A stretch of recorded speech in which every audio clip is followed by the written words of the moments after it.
오늘은 인생의 골리앗을 상대해야 할 때, 저 제목이 깁니다만 인생의 골리앗을 상대해야 할 때, 그런 점으로 말씀을 나누도록 하겠습니다. 여러분, 살다 보니까 골리앗을 상대해야 될 때가 있다는 것을 경험하시죠? 성경에 나오는 모세도 골리앗을 상대해야 했습니다. 모세가 상대해야 됐던 골리앗은 바로 왕이었습니다. 광야의 백성들도 골리앗을 만나게 됩니다. 그 골리앗은 거대한 물결 홍해 바다였습니다.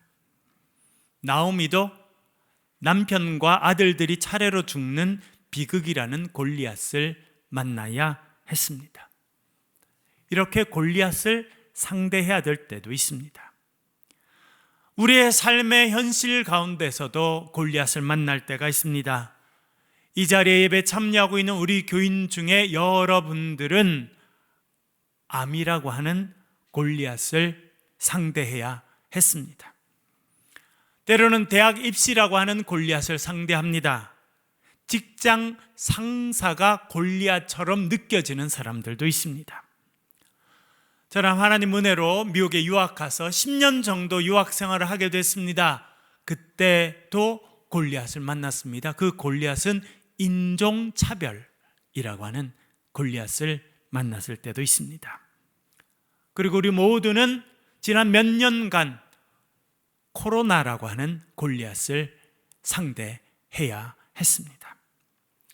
여러분들은 어떤 골리앗을 지금 상대하고 계십니까?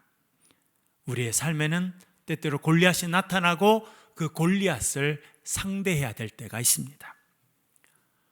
다윗도 전쟁터에서 골리앗을 상대했습니다. 그래서 저 유명한 다윗과 골리앗 이야기가 나옵니다.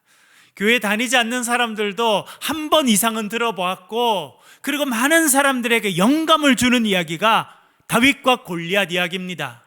말콤 글래드웰이라고 하는 세계적인 베스트셀러 작가요 강연자는 기자였습니다.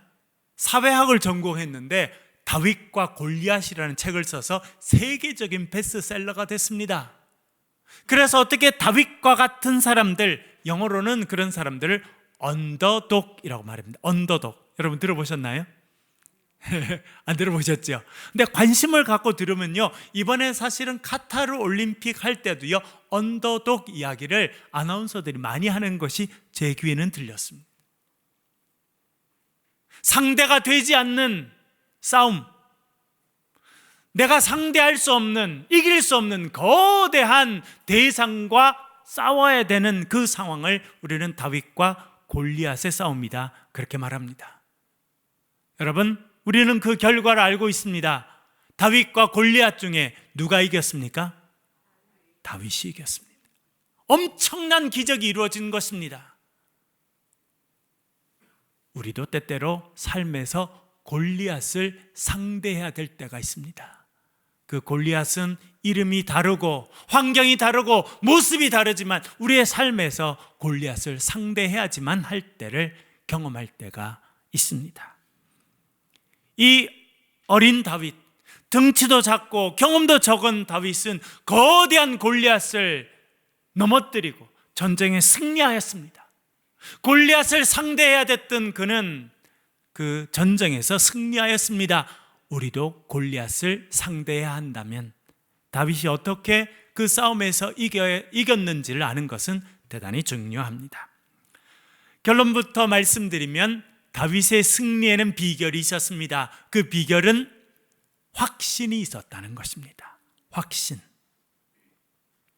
첫 번째, 다윗은요, 스스로를 주의 종으로 확신하였습니다.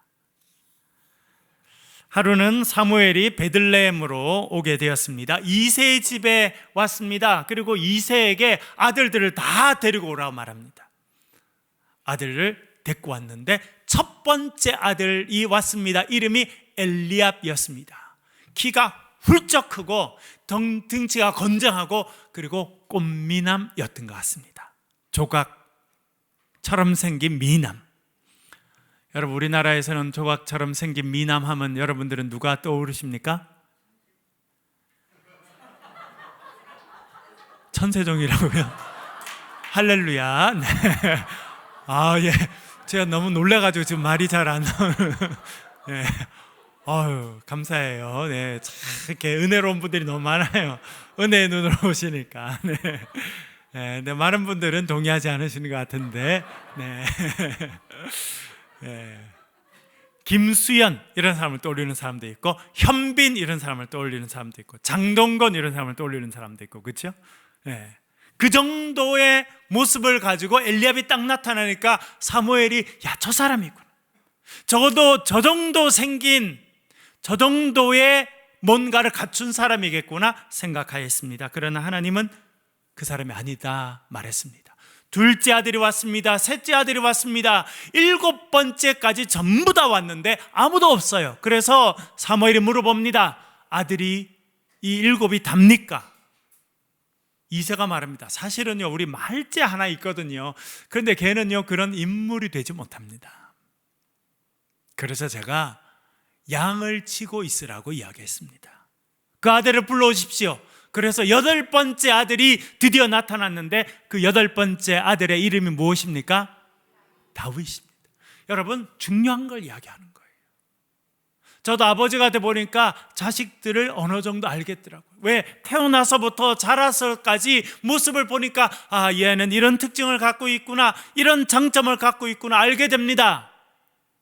아들 8이 있었던 이새도요, 큰아들부터 쭉 봤습니다. 그런데 막내는 보니까 큰 인물이 될 만한 사람은 아니다라고 생각했던 것입니다.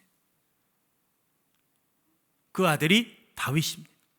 한 번은 아버지가 그 다윗을 불러서 전쟁터에 나아가 있는 형들에게 보냅니다. 여러분, 참 우리는 지난 크리스마스를 보내고 올해 2023년 새해를 맞으면서 너무나 기쁘지만 마음 한편으로는 참 마음이 무겁습니다. 왜냐하면 우크라이나에서 전쟁이 계속되고 있기 때문입니다. 우크라이나 땅은 우리보다 훨씬 더 추운데 전기시설이 폭격을 맞아서 수백만 명의 사람들이 난방 없이 이 겨울을 지나고 있다고 생각하면 얼마나 가슴이 아픈지 모릅니다. 전쟁터에 나아가 있던 형들에게 심부름을 보냅니다. 떡을 보내고 곡식을 보내고 치즈 덩어리를 갖고 가서 형들에게도 전해주고 그 형들을 지휘하는 지휘관에게 전해주라. 그것이 아버지의 이야기였습니다. 그래서 군대에 갔습니다.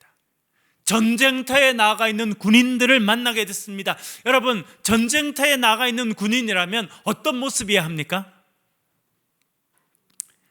여러분, 영화에 나오는 전쟁터에 나가는 군인들은 어떤 모습입니까? 아주 씩씩하고, 그렇죠? 겁이 없고, 자, 가서 싸우자, 우리는 할 수 있습니다, 이렇게 하고 나아가야 될 것 같은데 가니까 군인들이 다 사시나무 떨듯이 떨고 있어요. 왜 그러냐니까 골리앗이라고 하는 사람이 나와서 소리치고 말합니다. 한 명만 나와라. 나랑 싸워서 1대1로 싸워서 내가 이기면 너희들 전체가 우리의 종이 되고 네가 나를 죽이면 우리 전체가 너희들에게 종이 될 것이다. 소리치는 골리앗 앞에서 벌벌 떨고 있었습니다. 그럴 때 다윗이 자기가 나아가겠다 합니다. 그 이야기를 듣고 사람들이 이 다윗을 데리고 사울왕 앞에 서게 되었습니다. 사울왕 앞에 선 다윗은 자신을 이렇게 소개합니다. 32절 말씀 화면을 보면서 읽겠습니다. 같이 읽겠습니다. 시작. 다윗이 사울에게 말하되 그로 말미암아 사람이 낙담하지 말 것이라 주의 종이 가서 저 블레셋 사람과 싸우리이다 하니 아멘. 저는 참 코미디라고 생각됩니다. 그렇지 않나요, 여러분? 한 나라에 왕이 있습니다. 왕자에 앉아있고 아주 비싼 갑옷을 입고 옆에 좋은 칼을 들고 수많은 병사들이 있습니다. 그 앞에 이제 나이 어린 목동 한 5살 이쪽 저쪽쯤 되었다고 생각이 듭니다.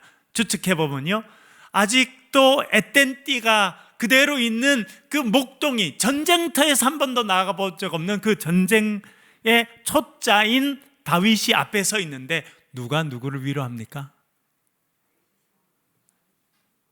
여러분, 지금 다윗이 전쟁에 나가겠다고 합니다. 그 다윗이 앞에 서 있습니다. 사울이 다윗을 위로해야겠습니까? 다윗이 사울을 위로해야겠습니까? 성경은 뭘 알려주시는지 압니까? 자기 스스로를 주의 종이라고 생각하는 사람이 다른 사람을 위로하게 돼 있다는 거예요. 사울 왕이여 걱정하지 마십시오 라고 말하면서 이렇게 말합니다. 주의 종이 가서 저 블레셋 사람과 싸우리이다. 여러분, 여기서 다윗이 쓰는 단어를 주목해 볼 필요가 있습니다. 다윗은 자기 스스로를 뭐라고 소개하고 있습니까? 주의 종이라고 말합니다. 그러면 누가 다윗을 주의 종으로 임명했습니까? 자기 스스로가 자기를 주의 종이라고 생각하고 살아가는 것입니다. 자기 스스로를 정의하는 것을 정체성이라고 말합니다. 여기 우리 어린 자녀들이 와 있습니다. 여러분, 우리의 어린 자녀들의 인생은 뭐에 의해서 결정되는 줄 아십니까? 내가 누구인지, 나를 누구라고 스스로 생각하는지에 따라 인생이 결정되게 돼 있습니다. 그래서 교육학에서 제일 중요한 것은요, 정체성을 가르쳐 주는 거예요. 그 사람이 누구인지 정체성이 결정이 되면 할 일이 정해집니다. 할 일이 정해지면 인생의 방향이 정해집니다. 그래서 어떤 인생으로 살아갈지가 정해집니다. 그래서 인문학이 던지는, 교육학이 던지는 가장 중요한 질문이 있습니다. 그것은 네가 누구냐라고 하는 질문입니다. 오늘 다윗은 자기 자신을 누구라고 말합니까? 주의 종이라고 말합니다. 다윗에게 있었던 확신이 있었습니다. 그것은 무엇이냐면 내가 주님의 종이라는 거예요. 그런데 여러분, 다윗은 어떻게 자기가 주의 종이라는 것을 확신했겠습니까? 말씀드린 것처럼요, 아버지도 이 아들에게는 큰 기대가 없었습니다. 위로 형이 7명이 있었어요. 8번째 아들이었습니다. 제일 어리고 경험도 적고 할 수 있는 것은 양치는 정도였는데 어떻게 그는 주의 종이라는 확신을 갖게 됐습니까? 양을 치다가 알게 된 거예요. 양을 돌보는데 사자가 나타났습니다. 도망가야 되는데 도망가면 이 사자가 내가 쳐야 되는 양을 잡아먹게 돼 있습니다. 그래서 그는 어떻게 합니까? 그가 들고 다녔던 물매, 여러분 어릴 때 새총 쏴 보셨어요? 예, 저희들은 겨울에 하는 것 중에 하나가, 겨울에는 꼭 2개를 만들어야 되는데 하나는 새총을 만들어야 되고요, 또 다른 하나는 이렇게 자치기를 할 수 있는 걸 만들어야 돼요. 그래서 저희들이 새총 만들어가지고 이렇게, 옛날 노란 고무줄 아시죠? 언제 쓰는 거예요 원래는요? 네, 원래는 애들 기저귀 이렇게 채울 때 쓰는 그 노란 고무줄 가지고 새총을 만들었었는데, 그가 했던 것이 그런 물매였어요.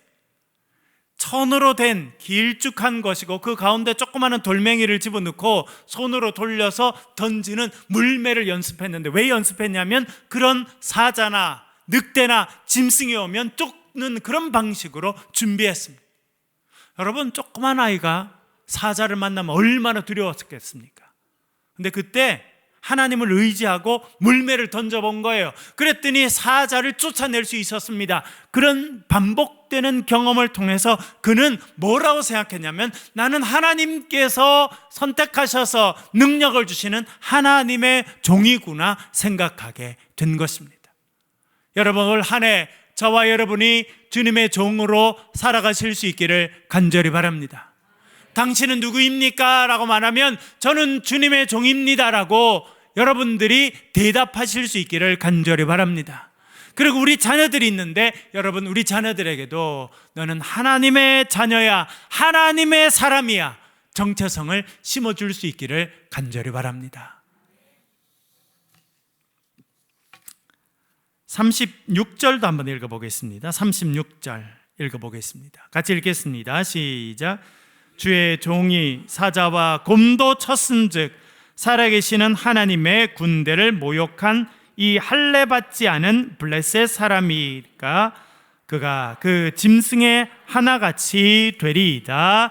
아멘. 주의 종이라는 확신이 있었기 때문에 그는 골리앗을 상대할 때 승리할 수 있었다 말씀하고 있습니다. 두 번째, 그에게 확신이 있었습니다. 그것은 무엇이냐면 하나님의 이름으로 나아가면 승리한다는 확신이 그에게 있었다라고 하는 것입니다. 여러분, 제가 어릴 때 태어나서 거제도에 성장했는데요, 저희 집에서 보면 대우조선소가 보였어요. 대우조선소. 지금도 가면 대우조선소가 있거든요. 대우조선소에 큰 크레인이 하나 있습니다. 저는 실제로 가까이 가본 적은 없는데 그 위에 가면 그 크레인 넓이가 우리 그 예배당보다 훨씬 더 넓대요. 저는 가보진 않았는데 올라간 분들이 이야기를 하더라고요. 왜냐하면 뭐 100톤, 200톤 되는 이런 것들을 들어 올려야 되니까. 하여튼 저는 어릴 때부터 그 노란 크레인을 보고 살았는데 그 크레인 이름이 뭔지 아십니까? 골리앗 크레인이에요. 골리앗 크레인. 그래서 저는 어떻게 생각했냐면 어릴 때, 야, 골리앗은 저 골리앗 크레인 같이 엄청나게 컸구나, 이런 생각을 한 적이 있었습니다. 오늘 17장 5절 이하에 보니까요, 그가 갑옷을 입고 있었는데 그 갑옷 무게가 5,000세겔이었다, 그렇게 이야기합니다. 우리가 지금 쓰는 단위로 하면 57kg이었다는 거예요. 여러분, 손은 들지 마시고 여자분 중에 몸무게 57kg 있으세요? 예, 두 분이 손 드셨네요. 네. 그러니까 여러분, 이 골리앗은요, 여자분 한 분을 등에 업고 다닐 만한 그 정도의 무게의 비닐 갑옷을 입고 있었다는 거예요. 그리고 그가 주로 사용했던 무기가 있었는데 창이었습니다. 창. 이름은 나와 있지 않습니다. 여러분, 삼국지 읽어보셨어요? 예, 저는 어릴 때 기억 중에 하나가 뭐냐면, 제가 어릴 때 저희 집이 전기가 안 들어왔는데 이렇게 심지를 이렇게 올려가지고 불을 켜는 그런 등불이 있었어요. 그 밑에서 저희 아버님이 삼국지를 피시고 삼국지를 읽어주셨어요. 전기가 안 들어오니까 TV도 없죠. 그러니까 밤에 할 일이 별로 없어요. 그러면 저희들이 이렇게 앉아있거나 누워있으면 저희 아버님이 이렇게 삼국지를 하나씩 이렇게 읽어주시면 머릿속으로 이렇게 상상이 되더라고요. 그런데 그 중에 아주 특징적인 사람이 있는데 관우라고 하는 사람입니다. 관우. 여러분, 관우는 지금 중국의 아주 많은 사람들은 관우를 신으로 섬기고 있답니다. 그 정도로 유명한 사람인데, 이 관우가 적토마라고 하는 말을 타고 있습니다. 그리고 관우는요, 칼을 쓸까요? 창을 쓸까요? 긴 창을 씁니다. 청룡언월도라고 불려지는 창을 쓰게 됩니다. 그리고 유비, 관우, 장비가 셋이 달려들어도 이기지 못한 아주 최고의, 삼국지 최고의 장군이 있었습니다. 이름이 여포입니다. 여포는 3명이 달려들어도 이길 수 없는 그 당시 최고의 장수였는데 그도 창을 썼습니다. 방천화극이라 불려지는 창. 그러니까 그 당시는요, 말을 타고 거대한 창을 휘두르는 사람들이 중국에도 있었고 이스라엘에도 그런 사람이 장수였는데 그 사람이 골리앗이었다라고 하는 것입니다. 성경을 보니까 그는 긴 창을 주로 사용했을 뿐만 아니라 칼도 차고 있었고요, 멀리서 오는 사람을 무찌를 수 있는 던지는 창, 단창을 갖고 있었다라고 하는 것을 알게 됩니다. 그러니까 골리앗은 등치도 키가 290cm 정도 되고 등치도 엄청 컸을 뿐만 아니라 최고의 무기로 무장하고 있었습니다. 우크라이나 이야기를 우리가 매번 듣습니다만, 여러분, 처음에 러시아가 작년 2월이죠. 벌써 1년이 다 돼가는데 러시아가 우크라이나를 침공했어요. 많은 사람들이 일주일, 길어도 10일이면 우크라이나가 패할 것이다 생각했습니다. 이제 1년 가까이 돼가고 있습니다. 그리고 요즘에 들리는 소식은 러시아가 수세에 몰리고 우크라이나가 아주 압도적인 우세를 보이는 곳이 많다는 것을 알게 됩니다. 사람들이 분석하죠. 어떻게 그 조그만하고 군인도 별로 없고 무기도 별로 없는 이 우크라이나가 압도할 수 있었느냐? 그 원인은 미국이라고 하는 거대한 나라에서 뭘 대주는 거예요? 최신의 무기를 대주는 겁니다. 여러분 뭐 그런 뉴스 나오는 거 보셨죠? 제블린이라고 하는 어깨에 이렇게 딱 올릴 만한 그 정도 어깨에 올릴 만한 조그마한 미사일인데 그 미사일이 촥 나가니까 걔가 자동으로 찾아서 이 탱크를 탁 무너뜨리는 거 보셨죠, 여러분? 네. 압도적인 무기가 있기 때문에 전쟁에서 승리하고 전쟁의 전황을 뒤집을 수 있었다는 거예요. 그 당시 사람들도요, 무기가 제일 중요하다고 생각했습니다. 그래서 어떤 무기를 가지고 있느냐 중요했습니다. 그 당시 골리앗은요, 최고의 무기로 무장하고 있었습니다. 그 골리앗을 상대하는 다윗이 가진 무기는 뭐였습니까? 다윗은 뭘 가지고 골리앗에게 달려나아갔습니까? 45절 말씀 이렇게 읽어보겠습니다. 같이 읽겠습니다. 45절 시작. 다윗이 블레셋 사람에게 이르되 너는 칼과 창과 단창으로 내게 나아오거니와 나는 만군의 여호와의 이름 곧 내가 모욕하는 이스라엘 군대 하나님의 이름으로 내게 나아가노라. 아멘. 뭘로 나아갔다는 겁니까? 만군의 여호와의 이름으로 나아갔다는 거예요. 그의 손에 들려진 것은 물매가 아니었습니다. 그의 손에 들려진 것은 만군의 여호와의 이름이라 말씀해주고 있습니다. 여러분, 천지를 창조하신 하나님, 그 이름에는 능력이 있는 줄로 믿습니다. 우리가 하나님의 이름으로 나아갈 때 우리의 삶에 골리앗을 쓰러뜨리는 역사가 있게 될 줄로 믿습니다. 이것을 분명히 알았던 사람 중에 한 명이 베드로였습니다. 그래서 베드로가 사도행전 3장 6절에서 이렇게 말합니다. 같이 한번 읽어보겠습니다. 같이 읽겠습니다. 시작.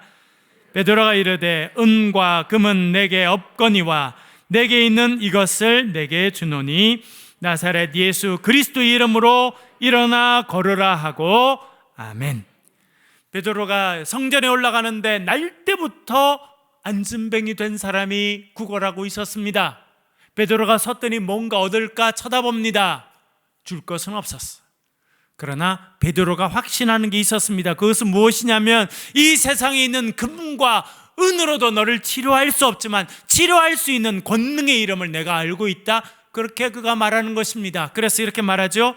은과 금은 내게 없거니와 내게 있는 이것을 너에게 주노니 나사렛 예수 그리스도의 이름으로 일어나 걸어라 선포하였습니다.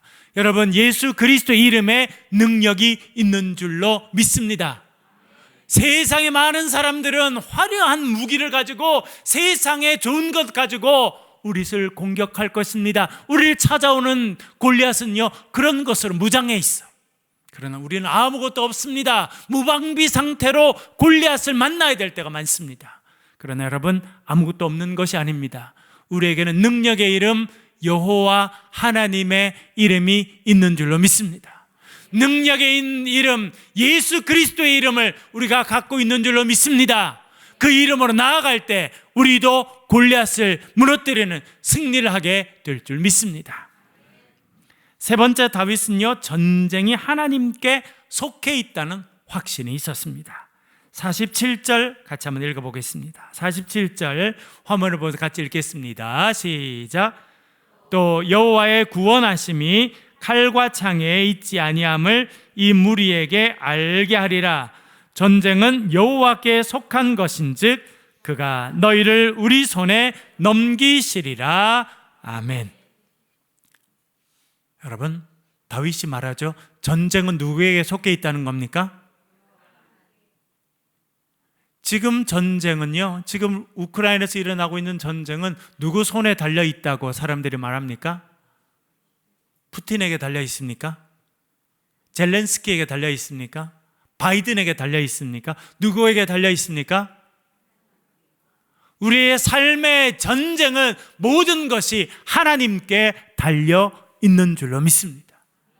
그래서 우리가 하나님 편에 서게 되면 우리는 전쟁에서 승리합니다. 하나님께서 내 편이 되시면 우리는 인생의 전쟁에서 골리앗과의 싸움에서 이기게 될 줄로 믿습니다. 여러분, 때때로 우리도 골리앗과 상대해야 될 그럴 때를 만날 때가 있습니다. 그때 하나님 예수 그리스도의 이름, 능력의 이름을 의지하며 전쟁에 나아갈 수 있기를 간절히 바랍니다. 여러분 스스로가 나는 하나님의 종입니다 고백할 수 있기를 바랍니다.